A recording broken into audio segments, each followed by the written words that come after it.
మిత్రులారా, 2 సంవత్సరాల క్రితం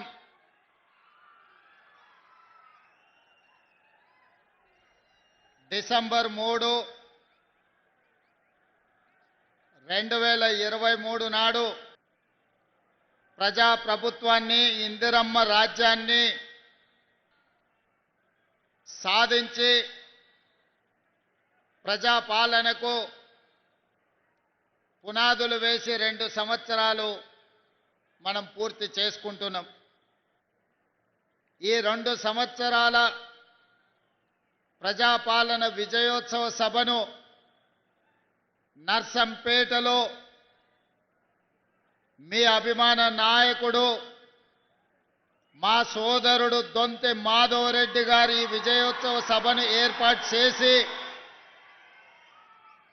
ఒకే ఒక్క శాసనసభ నియోజకవర్గం నర్సంపేట నియోజకవర్గం నుంచి వేలాది మందిని ఆహ్వానించి నిజంగా ఇందిరమ్మ రాజ్యం ఒక విజయోత్సవం అని ఈ కార్యక్రమాన్ని ఏర్పాటు చేసి నాతో పాటు ముఖ్య అతిథులుగా వరంగల్ జిల్లా ఇన్ఛార్జ్ మంత్రివర్యులు మిత్రులు పొంగులేటి శ్రీనివాసరెడ్డి గారిని, అదేవిధంగా ఈ జిల్లా నుంచి ప్రాతినిధ్యం వహిస్తున్న వరంగల్ సిస్టర్స్ మా సోదరిమణి సీతక్క గారిని, అదేవిధంగా మంత్రివర్యులు శ్రీమతి కొండా సురేఖ గారిని, అదేవిధంగా స్థానిక పార్లమెంట్ సభ్యులు మిత్రులు బలరాం నాయక్ గారిని, శాసనమండలి సభ్యులు శ్రీపాల్ రెడ్డి గారిని, శాసనసభ్యులు మాజీ మంత్రివర్యులు కడియం శ్రీహరి గారిని, శాసనసభ్యులు పెద్దలు రేవూరి ప్రకాష్ రెడ్డి గారిని, అదేవిధంగా నాయిని రాజేందర్ రెడ్డి గారిని, అదేవిధంగా రామచంద్ర నాయక్ గారిని, గండ్రా సత్యనారాయణరావు గారిని, నాగరాజు ఎమ్మెల్యే గారిని, అదేవిధంగా మాజీ శాసనమండలి సభ్యులు మాజీ మంత్రివర్యులు బస్వరాజ్ సారయ్య గారిని, వరంగల్ మేయర్ సోదరిమణి గుండు సుధారాణి గారిని, మాజీ పార్లమెంట్ సభ్యులు సిరిసిల్ల రాజయ్య గారిని, మా సోదరులు వేం నరేందర్ రెడ్డి గారిని, వివిధ కార్పొరేషన్ల చైర్మన్లను, ప్రభుత్వ ఉన్నతాధికారులను, ప్రాణ సమానులైన నర్సంపేట దొంతి మాధవరెడ్డి గారి సైన్యానికి మనస్ఫూర్తిగా అభినందనలు, 2 సంవత్సరాల విజయోత్సవ శుభాకాంక్షలు తెలియజేస్తున్నా. మిత్రులారా, ఎప్పుడు వరంగల్ ఉమ్మడి జిల్లా పర్యటనకు వచ్చినా ఈ జిల్లాకు ప్రాతినిధ్యం వహించి అధునాతన అభివృద్ధికి పునాదులు వేసిన కాకతీయుల పరిపాలన నుంచి పోరాటం ద్వారా ప్రపంచానికే పౌరుషాన్ని చాటిన సమ్మక్క సార్లమ్మల నుంచి దొడ్డి కొమరయ్య, చాకలి ఐలమ్మ, కృష్ణమాచార్యులు, కాళోజీ గారు, కరీంనగర్ జిల్లా ప్రాతినిధ్యం వహించిన మాజీ భారత ప్రధానమంత్రి, ఈ వరంగల్ జిల్లాలోనే పుట్టిన బిడ్డ పివి నరసింహారావు గారు, మళ్ళీ తెలంగాణ ఉద్యమానికి నాయకత్వం వహించిన ప్రొఫెసర్ జయశంకర్ గారు లాంటి గొప్ప గొప్ప వ్యక్తులు కాకతీయ యూనివర్సిటీ ఉద్యమాల గడ్డ స్ఫూర్తి ఎప్పుడు ఈ జిల్లా పర్యటనకు వచ్చినా ఒక స్ఫూర్తినిస్తుంది. ఆ స్ఫూర్తితోనే కాకతీయుల పరిపాలన స్ఫూర్తి, సమ్మక్క సార్లమ్మల పోరాట స్ఫూర్తి, అదేవిధంగా చాకలి ఐలమ్మ, దొడ్డి కొమరయ్య, ప్రొఫెసర్ జయశంకర్ గారి ఉద్యమ స్ఫూర్తిని తీసుకొని ఈనాడు తెలంగాణ రాష్ట్రంలో ప్రజాపాలన 2 సంవత్సరాలు పూర్తి చేసుకున్నాం. ఇంతకుముందు హెలికాప్టర్లో వస్తున్నప్పుడు మిత్రులు శ్రీనివాసరెడ్డి గారు అన్నారు, ఎక్కడ చూసినా వరి పంటలు, వరి కోతలే కనిపిస్తున్నాయి, ఈ ప్రాంతంలో వరి అత్యధికంగా పండిస్తున్నట్టున్నారు ఈ రైతాంగం అని.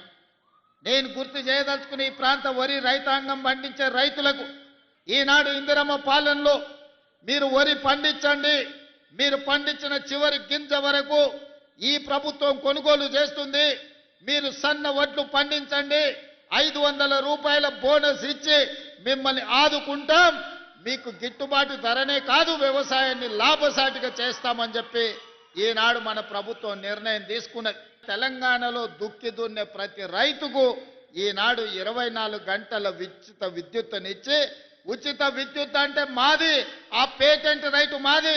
2004లో దేశంలోనే మొట్టమొదటిసారి రైతాంగానికి ఉచిత కరెంట్ ఇస్తామని ఎల్బీ స్టేడియంలో ఆనాటి ముఖ్యమంత్రి డాక్టర్ వైఎస్ రాజశేఖర రెడ్డి గారు మొట్టమొదటి సంతకం పెట్టి రైతులకు ఉచిత కరెంట్ ఇస్తాం, వ్యవసాయాన్ని లాభసాటిగా చేస్తాం, రైతును రాజు చేసే బాధ్యత మేము తీసుకుంటామని ఆనాటికి ఉన్న రైతుల బకాయిలు 1200 కోట్లు మాఫీ చేయడమే కాకుండా వాళ్ళ మీద ఉన్న వందలాది క్రిమినల్ కేసులు ఎత్తేసింది. అలా మొదలైన 2004 ఉచిత కరెంటు ఈనాడు 24 గంటలు కాంగ్రెస్ పరిపాలనలో అందిస్తున్నామంటే ఆ పేటెంట్ రైతు మనది, మనం కొనసాగిస్తున్నాం. ఇదే కాదు, ఈనాడు మీరు ఆలోచన చేయండి, ఆనాడు సంవత్సరానికి ఎకరాకు 10,000 ఇస్తే ఈనాడు రైతు భరోసా పథకం కింద సంవత్సరానికి 12,000 రూపాయలు. మొన్న జరిగిన రైతు భరోసా కార్యక్రమంలో 9 రోజుల్లో 1,50,00,000 ఎకరాలకు 9,000 కోట్ల రూపాయలు మీ ఖాతాలలో టకా టకా టకామని మీకు కనక వర్షం కురిపించి రైతు భరోసాలో భాగంగా 9,000 కోట్ల రూపాయలు 3 నెలల కింద రైతు భరోసా పథకంలో ఇచ్చినాం. రైతు రుణమాఫీ ఆనాటి ప్రభుత్వం 1,00,000 రూపాయలు రుణమాఫీ చేస్తా అని 4 విడతలని మిత్తి మేమే కడతామని అసలు మిత్తి తడిసి మోపెడై నెత్తి మీద అప్పై రైతు చేతిలోకి చిప్పొచ్చింది తప్ప రైతు రుణమాఫీ జరగలేదు. ఆయన గారు ఇచ్చింది అసలు కాదు కదా, వడ్డీకే సరిపోలే.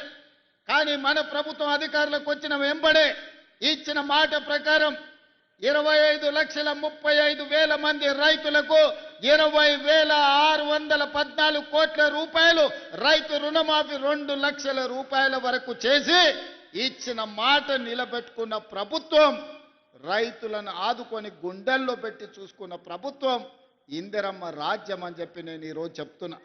ఈనాడు భారతదేశంలోనే మీడియా మిత్రులు రాసుకోవాలి, ఆనాడు వరి పండిస్తే ఉరి అన్నాడు.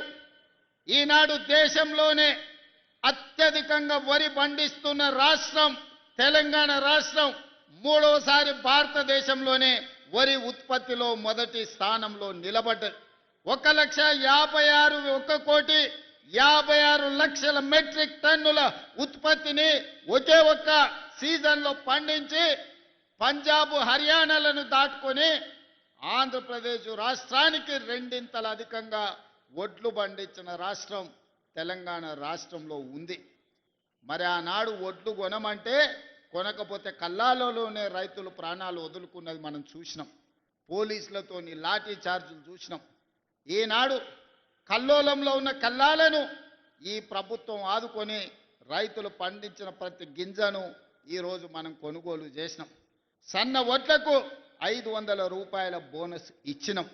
ఇవన్నీ ఇవ్వడమే కాదు, ఇవాళ మా ఆడబిడ్డలు మా అక్కలుండ్రు, మా అక్కల్ని ఆలోచన చేయమని నేను అడుగుతున్నా. ఆ ఇళ్ళ రేషన్ కార్డు ఇవ్వాలంటే కేసీఆర్ ఆయన ఆస్తి రాసిచ్చినట్టు గజ్వెల్లో ఫామ్ హౌస్ రాసిచ్చినట్టు చేసిండు. పెళ్ళైన పిల్ల ఇంటికి వస్తే కోడలి పిల్ల వస్తే రేషన్ కార్డులో పేరు లేదు, ఇంటి ఆడబిడ్డ అక్కడ పోతే అక్కడ పేరు లేదు, వెళ్ళిపోయిందని ఇక్కడ తీసే పరిస్థితి. ఎట్లా కాని పరిస్థితి ఆడబిడ్డలకు ఉండే. మరి ఇవాళ మా సీతక్క మా శ్రీనివాసరెడ్డి గారు బాధ్యత తీసుకొని లక్షలాది రేషన్ కార్డులు ఇచ్చి, అదే విధంగా పిల్ల ఒకవేళ మన ఆడబిడ్డ పెళ్ళై అత్తగారింటికి పోతే అత్తగారింట్లో ఆడబిడ్డ పేరు నమోదు చేపించి ఇవాళ దాదాపుగా రాష్ట్రంలో 1,10,00,000 రేషన్ కార్డులు ఇవాళ తెలంగాణ రాష్ట్రంలో ఈ ప్రభుత్వము ఇస్తున్నది. ఈ రేషన్ కార్డులలో 3,10,00,000 మంది మీడియా మిత్రులారా రాసుకోండి నా మాట. ఈ తెలంగాణ రాష్ట్రంలో 3,10,00,000 మంది తెలంగాణ బిడ్డలకు ఈ ప్రభుత్వం సన్న బియ్యం ఇస్తుంది. ప్రతి బిడ్డ ఇయ్యాల ప్రతి ఇంట్లో ప్రతి తల్లి తన కన్న బిడ్డకు ఇందిరమ్మ రాజ్యంలో ఇస్తున్న సన్న బియ్యంతో వండి బుక్కెడు బువ్వ తినిపిస్తుంది. నేను అడుగుతున్న మీడియా మిత్రులు కూడా పేదవాళ్ళే. ఆనాడు దొడ్డు బియ్యం ఎన్నడన్నా మీరు తిన్నారా? కనీసం చూడనన్న చూసిర్రా? అట్లొస్తే ఇట్లా రేషన్ షాపోడే 10 రూపాయలకు 11 రూపాయలకు పైసలు ఇస్తాను తీసుకునేటోడు. మళ్ళీ వాడే మిల్లోనికి ఇచ్చేటోడు, మిల్లోడు మళ్ళీ ప్రభుత్వానికి ఇచ్చేటోడు, ప్రభుత్వం మళ్ళీ పేదలకు ఇచ్చేది, పేదలు మళ్ళా రేషన్ షాపోనికి అమ్ముకునేది. ఇదే గుండ్రంగా తిరిగినాయి తప్ప ఎన్నడు కూడా ఆ బియ్యం తిన్న పాపాన పోలే. అందుకే అన్న ఆలోచన చేసినాం. సంవత్సరానికి 13,000 కోట్ల రూపాయల భారం అవుతున్నది. ఆలోచన చేయలే, ఆర్థిక భారం అనుకోలే. పేదవాడి ఆకలి తీర్చాలనుకున్నాం, కడుపు నిండా పచ్చడి అన్నం పెట్టాలనుకున్నాం. ఎన్ని అడ్డంకులు వచ్చినా, ఎన్ని ఆర్థిక ఇబ్బందులు వచ్చినా వాటన్నిటిని అధిగమించి ఈనాడు ప్రతి పేదవాడికి సన్న బియ్యం ఇస్తున్నాం. మా అక్కలు చెప్పాలి, రేషన్ షాప్ దగ్గర నిలబడి సన్న బియ్యం తెచ్చుకుంటున్న మాట వాస్తవం కాదా? సంటి పిల్లలకు సన్న బియ్యం తినిపిస్తున్న మాట నిజం కాదా? ఇవాళ మన ప్రభుత్వంలో సన్న బియ్యం వండి పెడుతున్నాం. ఈ విధంగా ప్రతి పేదవాళ్ళని దృష్టిలో పెట్టుకొని సంక్షేమ పథకం పేదవాళ్లకు అందాలని, పేదల యొక్క యోగక్షేమాల కోసం ఈనాడు మనం ఆలోచన చేస్తున్నాం. మా మాధవరెడ్డి అని ఇప్పటి దగ్గర ఒకటే చెప్పిండు, మర్యాదగా చెప్పిండు, జర భయపెట్టినట్టు చెప్పిండు. ఏమడిగిండు? ఆయన కోసం ఏం కాంట్రాక్ట్ అడగలే, పేదోళ్ళ కోసం ఇందిరమ్మ ఇండ్లు అడిగిండు.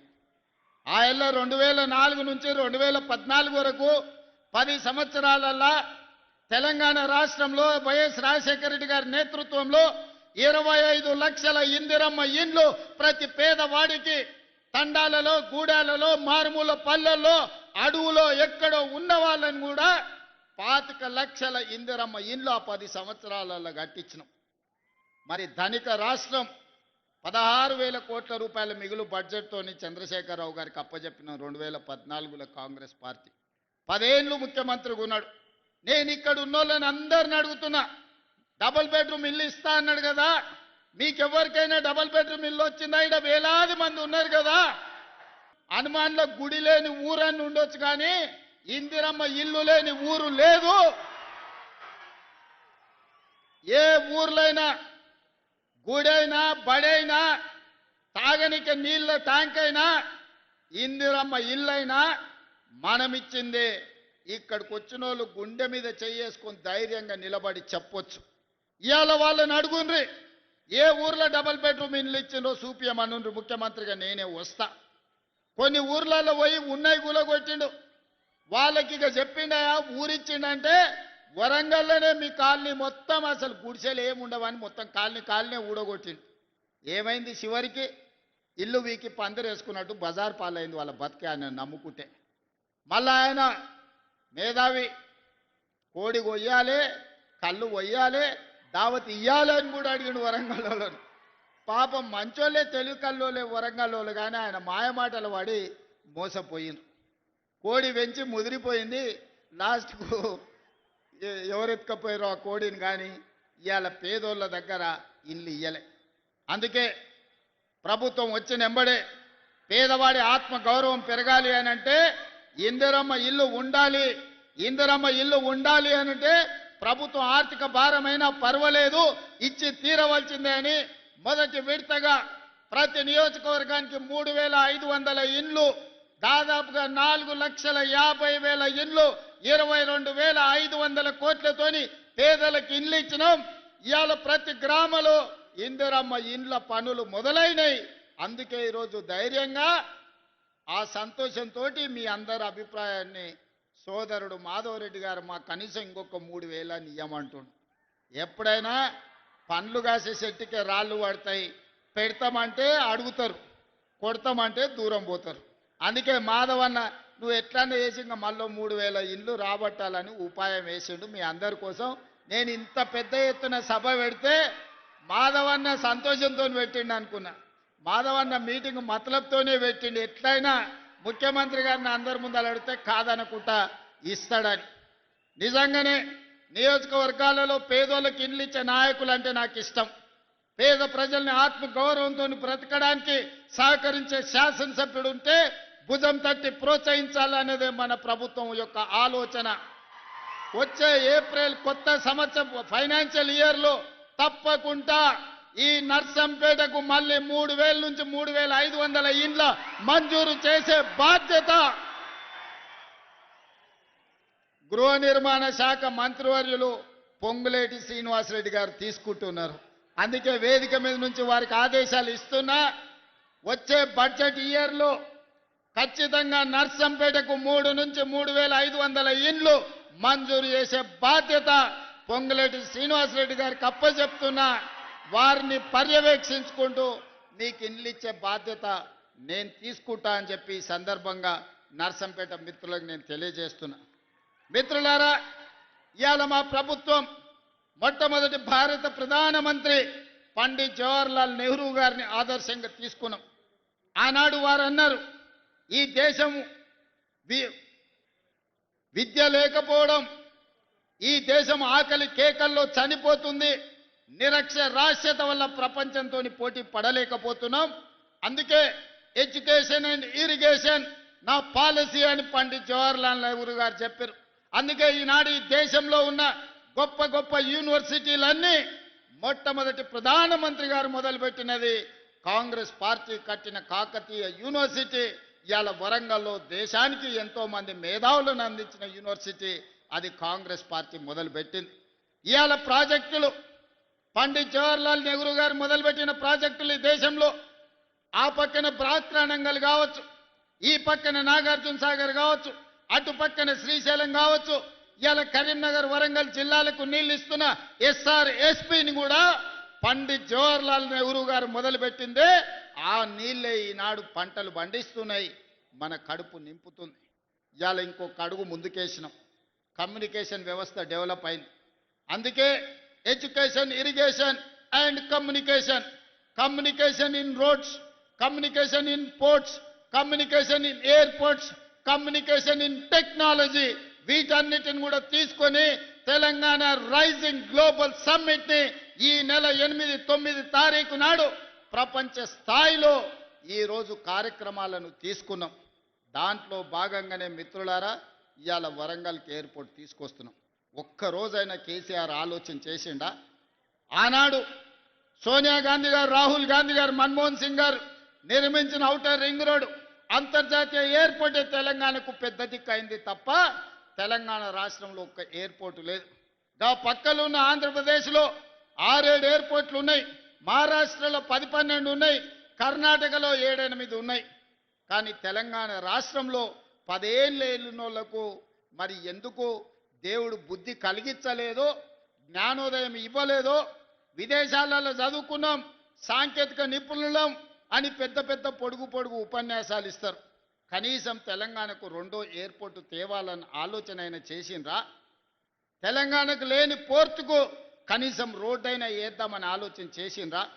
అందుకే ఈనాడు మన ప్రభుత్వం వచ్చినెంబడే సురేఖమ్మతో, సీతక్కతో, రాజేందర్తో మాట్లాడి ఖచ్చితంగా హైదరాబాద్ నగరంలో ఏమేమి ఉన్నాయో, హైదరాబాద్ నగరానికి ఔటర్ రింగ్ రోడ్ ఉంటే వరంగల్కి ఔటర్ రింగ్ రోడ్డు నిర్మించాలి అని నిర్ణయం తీసుకున్నాం. హైదరాబాద్లో అండర్ గ్రౌండ్ డ్రైనేజ్ ఉంటే వరంగల్ పట్టణానికి అండర్ గ్రౌండ్ డ్రైనేజ్ తీసుకురావాలని నిర్ణయం తీసుకున్నాం. హైదరాబాద్లో ఎయిర్పోర్ట్ ఉంటే వరంగల్లో ఎయిర్పోర్ట్ ఉండాలి అని రైతులను ఒప్పించి మెప్పించి భూసేకరణ చేసి డిసెంబర్ ఆఖరి వరకు భూసేకరణ పూర్తి చేసి మార్చి 31 తారీఖు లోపల వరంగల్లో ఎయిర్పోర్ట్ పనులను ప్రారంభించుకుంటాం, అండర్ గ్రౌండ్ డ్రైనేజ్ పనులను ప్రారంభించుకుంటాం, వరంగల్కు ఔటర్ రింగ్ రోడ్డు నిర్మాణ పనులను చేపడతామని నేను ఈ వేదిక మీద నుంచి చెప్తున్నా. హైదరాబాద్ నగరంలో ఏమేమి అభివృద్ధి ఉందో వరంగల్ పట్టణానికి కూడా ఇవాళ అభివృద్ధి కార్యక్రమాలను అన్నిటిని కూడా మన ప్రభుత్వం తీసుకుంటుంది. ఇవన్నీ ఈనాడు మా అక్కలు ఇందిరమ్మ ఇండ్లు అక్కలకే ఇచ్చినాం. 27,000 కోట్ల రూపాయల వడ్డీ రుణమా వడ్డీ 0 వడ్డీ మా అక్కల చేతికే ఇచ్చినాం. ఆర్టీసీ బస్సులో ఉచిత ప్రయాణమే కాదు, ఆర్టీసీ బస్సులకు మా అక్కల్ని యజమానులను చేసినాం. సౌర విద్యుత్ ఉత్పత్తిలో అదాని అంబానీలతో పోటీ పడేటట్టు ఇవాళ మా అక్కలకు సౌర విద్యుత్ ఉత్పత్తి చేసే వ్యాపారాన్ని ఇచ్చినాం. పెట్రోల్ బంకులు రిలయన్స్ వాళ్ళే కాదు, మా ఆడబిడ్డలు కూడా మహిళా సంఘాలు ఇవాళ పెట్రోల్ బంకులు పెట్టి నడుపుకునే పరిస్థితి మా అక్కలకు కల్పించినాం. హైటెక్ సిటీ పక్కన ఇన్ఫోసిస్, మైక్రోసాఫ్ట్, హైటెక్ సిటీ లాంటి సంస్థలు ఉంటే 3.5 ఎకరాలల్లో 150 షాపులల్లో రాష్ట్రం నలుమూలల ఆడబిడ్డలు చేసే ఉత్పత్తులను అమ్మడానికి పెద్ద నైట్ బజార్ను, ఇందిరా మహిళా శక్తి నైట్ బజార్ను, శిల్పారామం ఆనుకొని 100 కోట్ల రూపాయల భూమిని ఇవాళ మా అక్కలకు ఇచ్చినాం. మా అక్కలు తయారు చేస్తున్న ఉత్పత్తులు రేపటి నుంచి మా మీడియా మిత్రులు అమెజాన్లో ఆన్లైన్లో చూసి కొనుక్కోవచ్చు. తొందరలోనే ఆన్లైన్లో కూడా మా అక్కలు అమ్మే వస్తువులు ప్రపంచానికి అంతా పరిచయం చేస్తున్నాం. ఇవాళ ఈ రాష్ట్రంలో 1 కోటి మంది మహిళల్ని కోటీశ్వరులను చెయ్యాలి.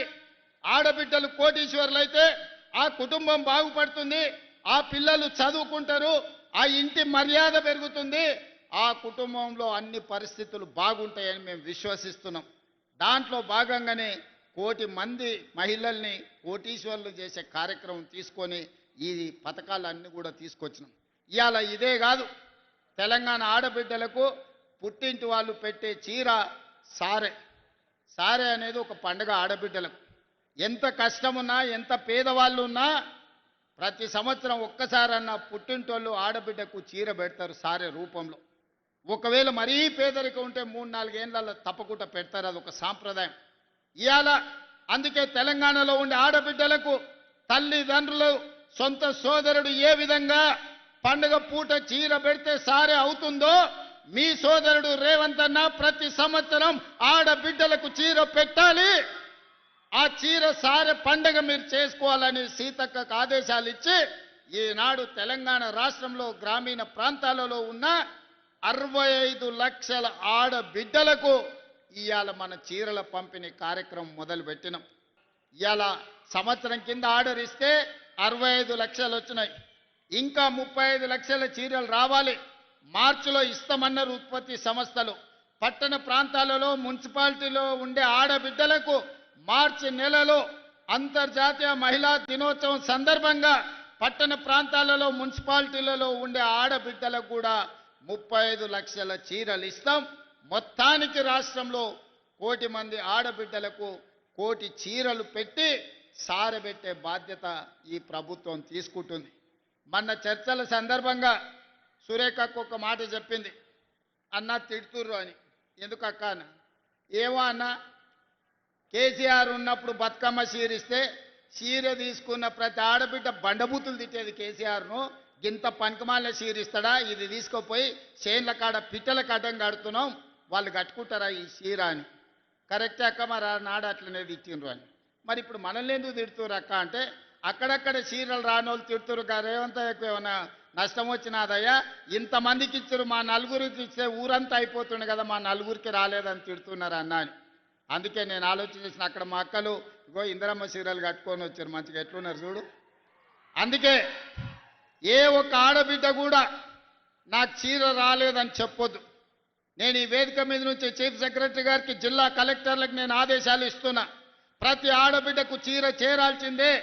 చీర బాగుంది, చీర అద్భుతంగా గౌరవంగా పండగ పూట మన ఆడబిడ్డలు కట్టుకునేటట్టుగా ఉన్నది. అందుకే ప్రతి ఆడబిడ్డకు చీర చేరాలి. ఏ ఒక్క ఆడబిడ్డ కూడా నాకు చీర రాలేదు అనే మాట నాకు రాకూడదు. ఇక విద్యార్థుల చదువుల గురించి young India integrated residential schools కావచ్చు, యంగ్ ఇండియా స్కిల్స్ యూనివర్సిటీ కావచ్చు, యంగ్ ఇండియా స్పోర్ట్స్ యూనివర్సిటీ కావచ్చు, ఈ రోజు పిల్లల చదువులే. ఇక పంచడానికి భూములు లేవు, ఇవ్వడానికి ఆస్తులు లేవు. నాకున్నదల్లా ఒక్కటే, పేదవాళ్లకు, దళితులకు, గిరిజనులకు, ఆదివాసీలకు, బలహీన వర్గాల బిడ్డలకు, మైనారిటీల పిల్లలకు చదువు ఒక్కటే రక్షణ. చదువు ఒక్కటే మీ జీవితాన్ని, మీ తలరాతను మారుస్తుంది. మీరు చదువుకోండి, మీకు నాణ్యమైన చదువునిచ్చి మిమ్మల్ని డాక్టర్లుగా, లాయర్లుగా, ఇంజనీర్లుగా, ఐఏఎస్లుగా, ఐపీఎస్లుగా తీర్చిదిద్దే బాధ్యత నాది. మా అక్కలందరికీ ఒకే మాట చెప్తున్నా, చదువుకున్నవాడే గుణవంతుడు, చదువుకున్నవాడే ధనవంతుడు. నీ కొడుకు చదువుకుంటే ఈ రాష్ట్రాన్ని, దేశాన్ని పాలిస్తాడు. నీ బిడ్డ డాక్టరు, ఇంజనీర్ అయితే నిన్ను కళ్ళల్లో పెట్టి, గుండెల్లో పెట్టి చూసుకుంటుంది. పిల్లల్ని చదివించుకోండి. పిల్లల్ని చదివించకపోతే ఎంత భూమి ఉన్నా ఏం ఉపయోగం లేదు. ఇవాళ మనమంటే వ్యవసాయం చేసినాం, బర్ల కాడికి పోయినాం, చేపలు పట్టినాం, గొర్రెలను పెంచినాం, లేకపోతే చెప్పులు కుట్టుకొని బతికినాం. కేసీఆర్ అట్లనే అన్నాడు, గొల్లోళ్ళు గొర్రెలు పెంచుకోవాలి, బెస్తోళ్ళు చేపలు పట్టుకోవాలి, ఎస్సీ సోదరులు చెప్పులు కుట్టుకోవాలని పథకాలు తెచ్చిండు. ఎందుకంటే ఆయన పిల్లలు రాజ్యం మేలుకోవాలంటే మీరందరూ చేపలు పెంచాలి, గొర్రెలను పెంచుకోవాలి. నేను అట్లా చెప్తలేను. మన తాతలు ముత్తాతలు 10 తరాల నుంచి ఆ వృత్తి చేసి మన బతుకులలో మార్పు రాలే, మన జీవితంలో వెలుగు నింపలే. అందుకే ఇవాళ ఈ వేదిక మీద చాలామంది బలరాం నాయక్ గారి నుంచి చాలామంది ఇక్కడ ఎస్టీ సోదరులు, మా సీతక్క లాంటి వాళ్ళు, కొండ సురేఖమ్మ లాంటి వాళ్ళు ఇవాళ ఎమ్మెల్యేలు మంత్రులు అయినంటే చదువుకోబట్టే. చదువు ఒక్కటే మన జీవితంలో మార్పు తీసుకొస్తుంది. చదువు ఒక్కటే ప్రపంచంలో మనల్ని నిలబెడుతుంది. చదువు ఒక్కటే ప్రపంచంతో పోటీ పడే విధంగా తీర్చిదిద్దుతుంది. పిల్లలను చదివించుకోండి. మీ చదువులకు కావాల్సిన వసతులు ఏర్పాట్లు చేసే బాధ్యత నేను తీసుకుంటా. ఇక భవిష్యత్తులో ప్రభుత్వం భూములు ఇస్తుందనో, ప్రభుత్వం ఆస్తులు పంచుతుందనో ఆలోచన పెట్టుకోకండి. మీ ఇంట్లో నీ బిడ్డనో నీ కొడుకో ఒక ఐఏఎస్ఓ ఐపీఎస్ఓ అయితే భవిష్యత్ తరాలన్నీ మీ జీవితాలు మారిపోతాయి. మీకు భూమి ఇస్తే ఉంటే ఉంటుంది, పోతే పోతుంది, మళ్ళా భవిష్యత్ తరాలు అట్లనే ఉంటాయి. అందుకే చదువుకోవాల్సిందిగా ఈ వేదిక మీద నుంచి నేను సూచన చేస్తున్నా. అందుకే మిత్రులారా, ఒక పక్కన రైతులను, రెండో పక్కన మహిళలను, మూడో పక్కన విద్యార్థి నిరుద్యోగ యువకులను ఆదుకునే బాధ్యత తీసుకున్నాం. అందుకే 10 సంవత్సరాలు వాళ్ళు నియామకాలు చేపట్టకపోతే వాళ్ళు ఇంట్లో ఉన్నోళ్ళందరికీ వాళ్ళు ఉద్యోగాలు ఇచ్చుకున్నారు. కానీ మన ప్రభుత్వం వచ్చిన తర్వాత తలలు లెక్క గట్టి 61,379 ఉద్యోగాలు ఎల్బీ స్టేడియంలో మొదటి సంవత్సరంలోనే నియామక పత్రాలు ఇచ్చి నిరుద్యోగ యువకులకు గ్రూప్ 1, గ్రూప్ 2, గ్రూప్ 3, గ్రూప్ 4 వివిధ శాఖలలో ప్రభుత్వ ఉద్యోగాలు ఇచ్చినాం. ఇంకా 40,000 ఉద్యోగాలు ఇవ్వడానికి ప్రయత్నాలు జరుగుతున్నాయి. తొందరలోనే నోటిఫికేషన్లు ఇచ్చే బాధ్యత నాది. నేనే ఉదాహరణ, 2006లో నేను జడ్పీటీసీ ఇండిపెండెంట్గా గెలిచిన, 2007లో ఎమ్మెల్సీ ఇండిపెండెంట్గా గెలిచిన, 2009లో ఎమ్మెల్యేగా గెలిచిన, 2014లో ఎమ్మెల్యేగా గెలిచిన, 2019లో ఎంపీగా గెలిచిన, 2021లో కాంగ్రెస్ పార్టీ ప్రెసిడెంట్నైనా, 2023లో తెలంగాణ రాష్ట్రానికి ముఖ్యమంత్రి అయ్యి 2025లో మాధవన్న పక్కన నిలబడి ఈ రాష్ట్రాన్ని అభివృద్ధి పదం వైపు నడిపించాలనుకుంటున్నా. ఇవన్నీ ఎలా సాధ్యమైనాయంటే ప్రజలు ఆశీర్వదించితే సాధ్యమైనవి. దళితులు, గిరిజనులు, ఆదివాసీలు, పేదవాళ్ళు, మైనారిటీలు అండగా నిలబడితేనే ఇవన్నీ కూడా ప్రజల ఆశీర్వాదంతో వస్తాయి, కొనుక్కుంటే రావు. అందుకే ఈనాడు ప్రభుత్వం R&B పంచాయతీరాజ్ శాఖలో దాదాపుగా 20,000 కోట్లతోని 10 సంవత్సరాలు వాళ్ళు వేయకుండా వదిలేసిన రోడ్లను ఇవాళ వేస్తున్నాం. ప్రతి తండా నుంచి, ప్రతి గూడెం నుంచి మండల కేంద్రానికి ఒక బీటీ రోడ్డు, అదేవిధంగా మండల కేంద్రాన్ని నుంచి జిల్లా కేంద్రానికి డబల్ రోడ్డు, అదేవిధంగా జిల్లా కేంద్రం నుంచి రాష్ట్ర రాజధానికి 4 లేన్ రోడ్డు. ఈరోజు ప్రణాళికబద్ధంగా ప్రతి ఊరికి రోడ్డు ఇవ్వాలి అనే ప్రణాళిక తీసుకొని 20,000 కోట్ల రూపాయలతోని R&B అండ్ పంచాయతీరాజ్ శాఖల ప్రతి తండకు, గూడెకు, అడవులలో ఉండే మారుమూల గూడానికి కూడా ఇవాళ రోడ్లు ఇవ్వదలుచుకున్నాం. ఏ గ్రామానికి కూడా రోడ్డు లేదని వినదలుచుకోలేదు. రోడ్డు, తాగునీరు, బడి ఈరోజు మన ప్రాధాన్యత. ఇవన్నీ పనులు మేము చేస్తాం. మీకు ఇండ్లు ఇచ్చేది, మీ అభివృద్ధి చేసేది, మీకు కావాల్సిన తాగునీళ్ళు ఇచ్చడానికి రాష్ట్ర ప్రభుత్వం ఉన్నది. మీ పెండింగ్ ఉన్న సాగునీటి ప్రాజెక్టులను పూర్తి చేయడానికి ఈ ప్రభుత్వం ప్రయత్నం చేస్తుంది. మీకు ఎల్లవేళలా అండగా ఈ ప్రభుత్వం ఉంటుంది. ఏ విధంగా అయితే ఈనాడు మీరు ఆశీర్వదించడానికి వేలాదిగా తరలి వచ్చిండ్రో ఈ ఆశీర్వాదం ఎప్పటికీ ఇంట్లోనే ఉండాలి. మీరు అండగా నిలబడితే ఢిల్లీనైనా ఢీ కొడతా, ఢిల్లీ నుంచి అయినా నిధులు తీసుకొస్తా. అడగడానికి వెనకాడను, రాకపోతే కొట్లాడడానికి అసలే భయపడను. నా బాధ్యత ముఖ్యమంత్రిగా ప్రధానమంత్రి, కేంద్ర మంత్రుల దగ్గరికి వెళ్ళి మనకు కావాల్సిన నిధుల కోసం, కావాల్సిన అనుమతుల కోసం ఒక్కడికి 100 సార్లు తిరుగుతా. నాకు ఓపిక ఉంది, వయసు ఉంది, విషయాన్ని వివరించే కనీస పరిజ్ఞానం నాకు ఉన్నది.